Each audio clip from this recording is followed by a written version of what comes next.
Hello, ladies and gentlemen, boys and girls. Abe Hughes here, cruise director of Virtual of the Seas, our pretend cruise ship going to those very real destinations. We have a bit of a special presentation and a special guest coming up because I talked about this the other day on the late night, early morning show when we were talking about cringeworthy dad jokes. And I recall the time where another cruise director and I went in the Centrum and did a dad joke battle. And I said, yeah, we can do that again. Why not? Well, I reached out to Mike, and he is here with us today. Ladies and gentlemen, please welcome Mike Zakowski. Zakowski, how the heck are you, Mike? I'm well. How are you, Abe? I'm doing very well. Judging by the background, aside from the ocean that you're looking at, it doesn't look like you're on a cruise ship. Where are you these days?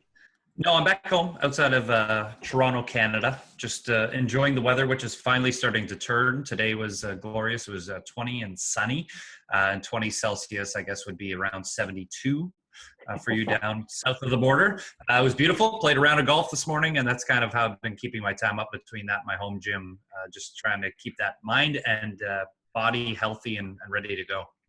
Right on. And I was a part of a podcast that you're doing with another cruise director, Mitch.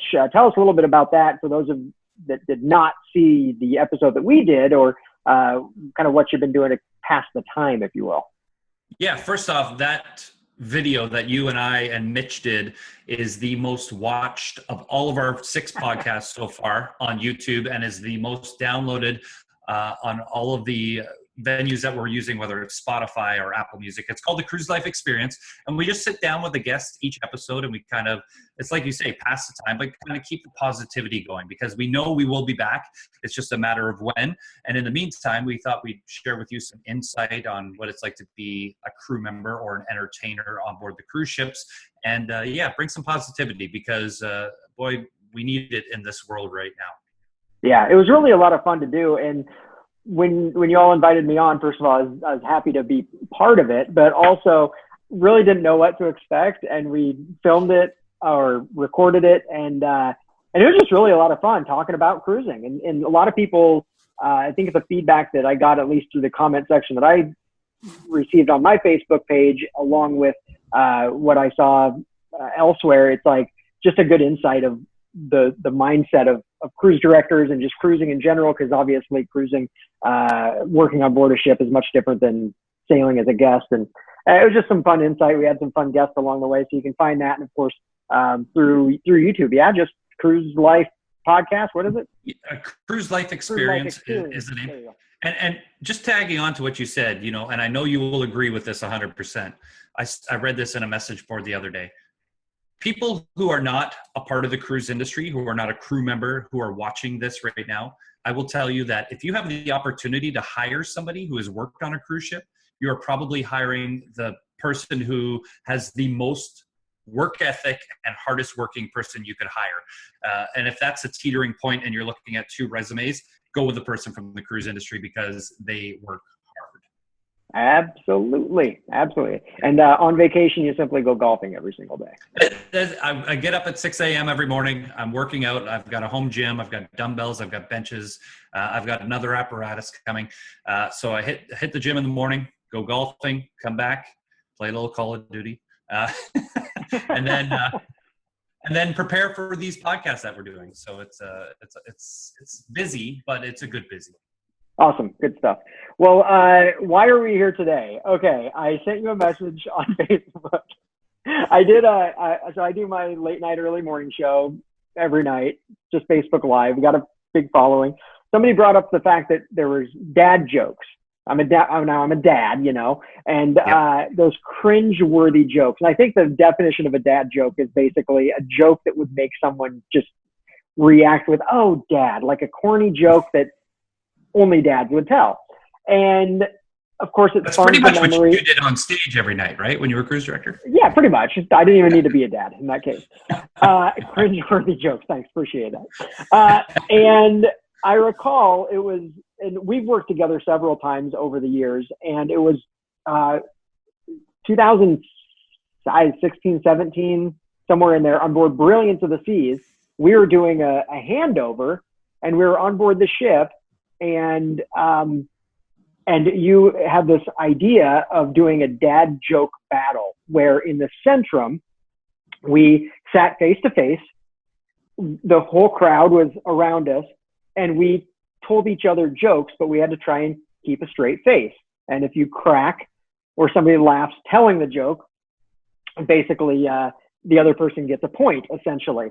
And what was a lot of fun about that is just hearing the crowd, like just giving those groans and those, oh, come on, horrible jokes. Anyway, I don't know how this is all going to work out, but live, again, Facebook Live, you can't edit anything out. So of course I said, yeah, let me get a hold of Mike and let's do a dad joke battle over Zoom. Here we are. I tell you, I actually pulled up something here. You'll appreciate this. I received a written warning. You know what these look like? No, I mean, you might not know. I don't. Probably you've written up a few, probably. This was a written warning I received on the grandeur of the seas from the master of the vessel. It says the incident was Mike, the cruise director, won the captain versus cruise director dad joke competition.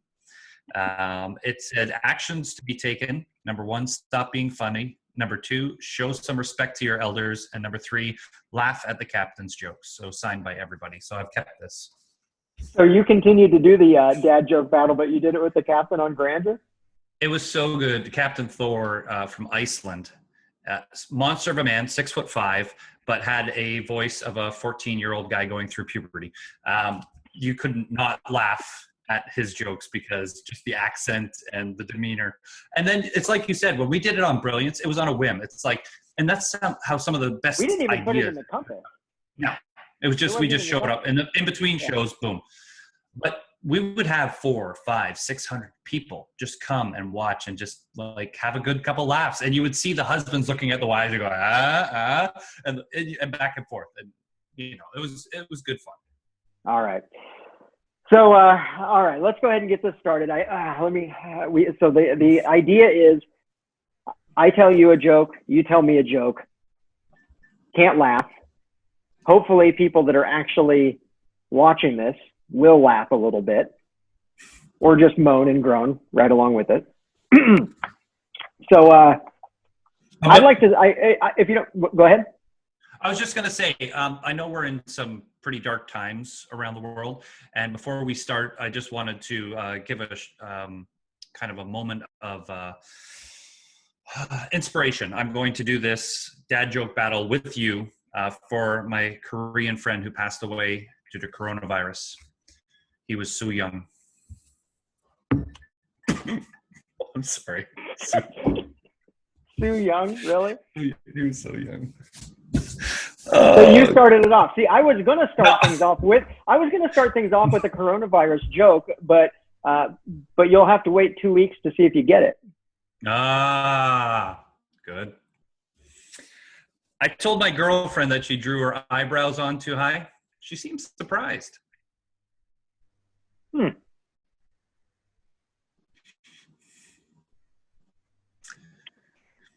What do you tell yourself if you wake up late for work and realize that you have a fever? Self-isolate.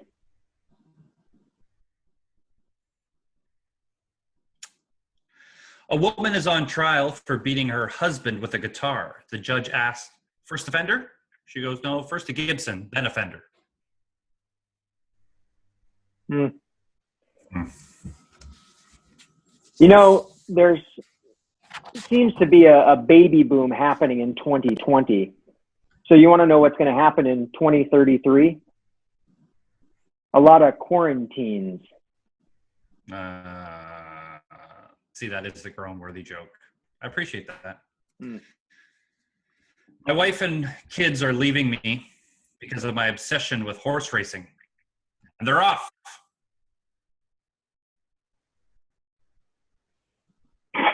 Okay, enough with you can't continue to pantomime the joke, man. You're just going to make me laugh. All right. Oh my gosh, did you hear about the explosion at the cheese factory? No. All that's left is debris. The inventor of the I got it. The inventor The inventor of the throat lozenge has passed away. There will be no coffin at his funeral. Sad to see. Did you? What do you call a Frenchman wearing sandals on the beach? Philippe Philop.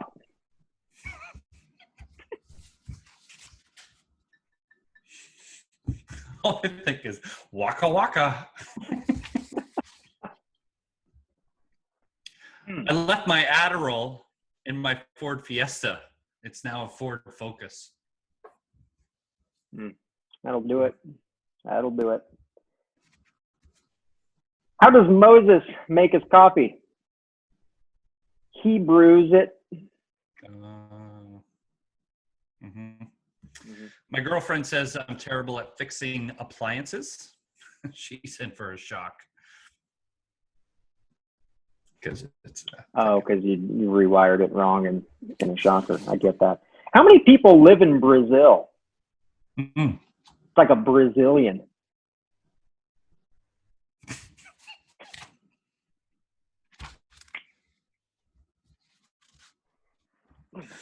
Oh, my mind went elsewhere. Ooh. Oh. What do you call a vegan with diarrhea? A smoothie maker.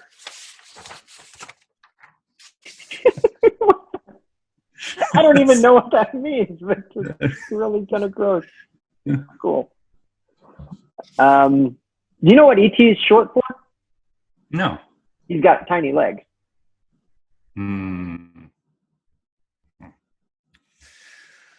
The other day on the golf course, I found a wallet with $50 in it. I wasn't sure how to proceed, but then I thought, what would Jesus do? So I turned it into wine. Went to the liquor store. I see what you did there. How do you find Will Smith in the snow? You look for the fresh prince.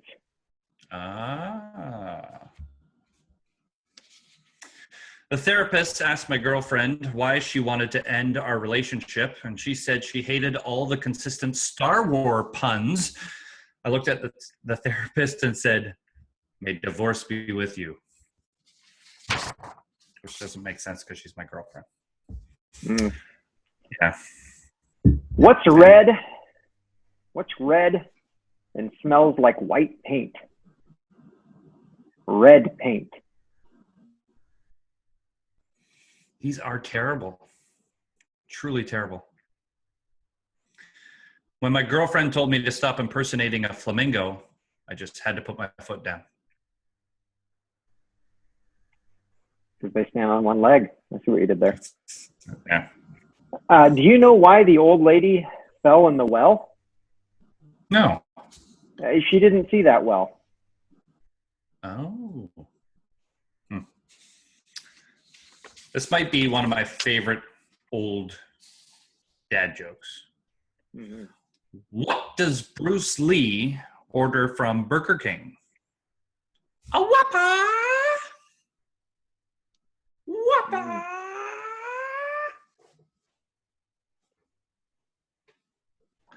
What is Bruce Lee's favorite drink? Water!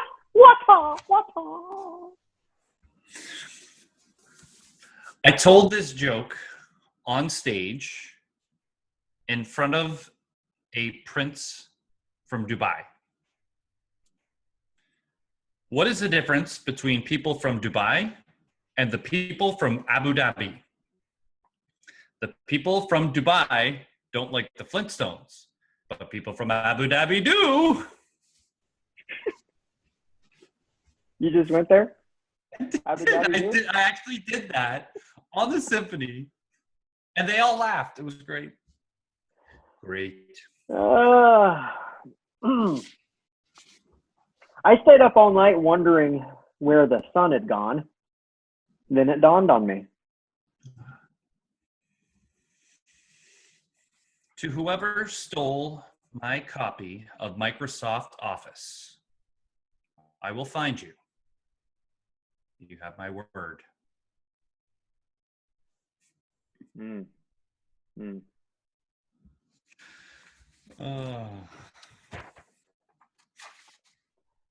What do you call a dog that can do magic? Oh, you're talking to a magic guy. Yeah, that'd be a labracadabrador.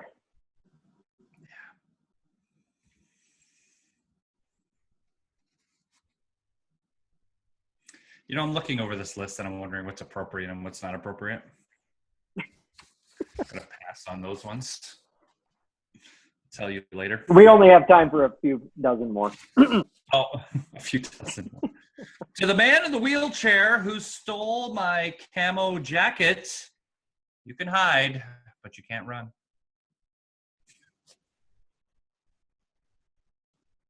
That's you call my jokes terrible. That's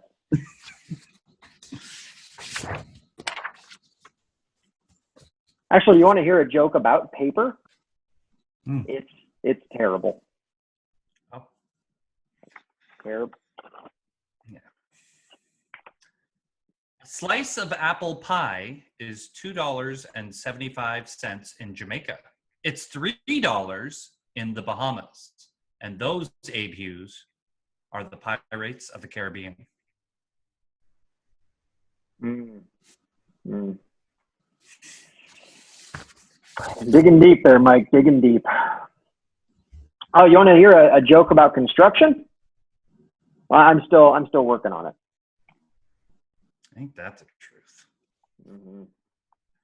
What did the drummer... You just lost yourself a point. What? This joke is so stupid. What did the drummer name his twin daughters? Anna 1, Anna 2.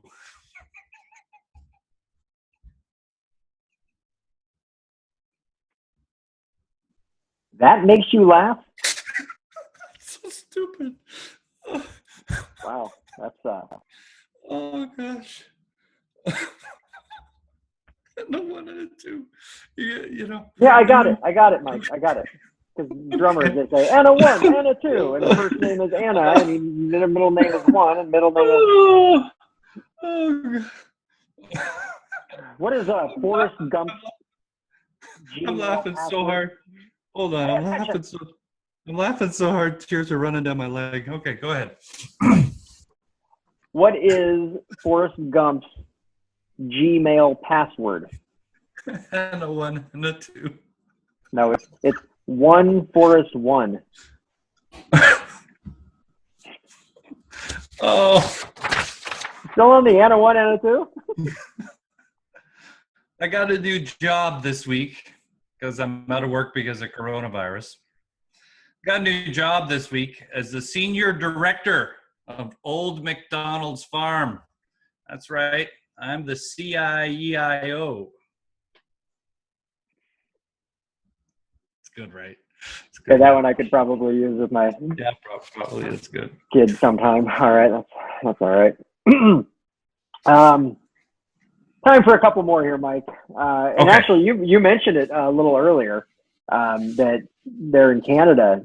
Spring is here, and I got so excited that I wet my plant. You did. You should.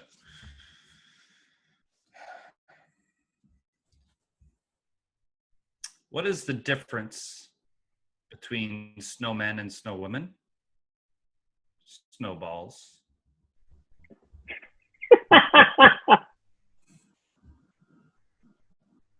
All right, final one. Final one. You want to do more? I got Oh, more. no, it's okay. All right. I'll do one more so you can get one more in. How's that? All right. And then it'll go back to me because I got to do the grand finale because you went first with your horrible joke that you started with. You don't even remember what it was. Anna 1, Anna 2. Something like that. What do you call an elephant that doesn't matter? No idea. Irrelevant.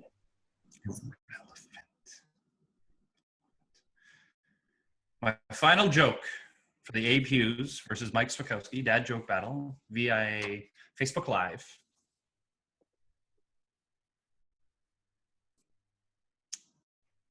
PMS jokes are not funny or appropriate.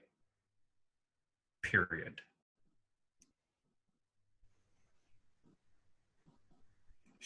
Mm-mm. Nope. Nope. And a one?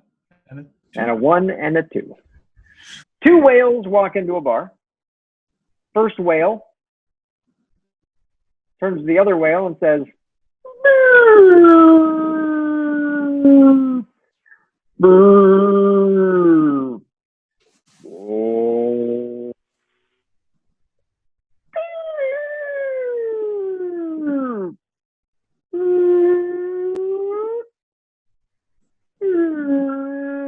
Oh.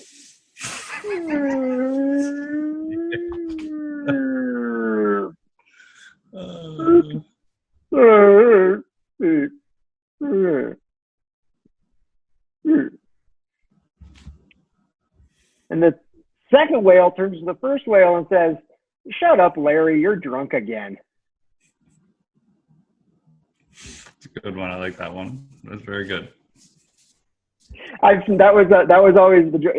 That joke always kept on haunting me. I said it years and years ago on the morning show on the ship, and people that had cruised with me before, I don't know how, but caught wind of the whale joke, and they would consistently write and do the whale joke. I'm like, I'm not doing the whale joke. So it ended up haunting me, and I did it quite a few times on board the ship. And I'd always say it for anybody that wants to retell the whale joke, the most important thing about it, you learn this from Seth MacFarlane if you watch any Family Guy, is you have to extend the whale impression so far until it gets awkward. And the minute that it gets awkward, you need to go for about 5 seconds more. Yeah, it's great. No, it was actually I had heard that joke before, but your delivery of it was, and that's what they say. The difference between a good joke and a bad joke is timing. And, just your elongation of it and just dragging it out. I'm sitting there, I'm like, okay. Yeah, very good. Well done. Enough of this is getting awkward. Okay. Ladies and gentlemen, boys and girls, Mike Shakowski, thank you very much for joining us today, Mike. I have no idea how this is going to end on the other end. It's probably going to get deleted and just be like, why did they do that? That's stupid. But I have to say, on a ship live, you sail with Mike. If you see it, you recorded this for TV as well. I understand on Symphony. Yeah, we did. It's a ton of fun, and doing it live as well is hysterical because when you have a group of 500 people literally moaning at every joke, it makes it a little more difficult to keep a straight face. So I actually have no idea what the scores is. I'll tally it up as I edit this and see how we do. So there you go. Ladies and gentlemen, boys and girls, thank you so much, Mike. Have a wonderful, wonderful day. Thanks for joining, bud. Thank you. And thank you all, ladies and gentlemen, for joining us today. I hope you had a little bit of fun, a few cringeworthy moments along the way. I hope you got some dad jokes that you can retell to your kids and grandkids and really make them moan along the way. Remember, it's not a good dad joke unless they respond with, "Oh, Dad." Thank you, everybody, for joining us. Have a wonderful, wonderful day.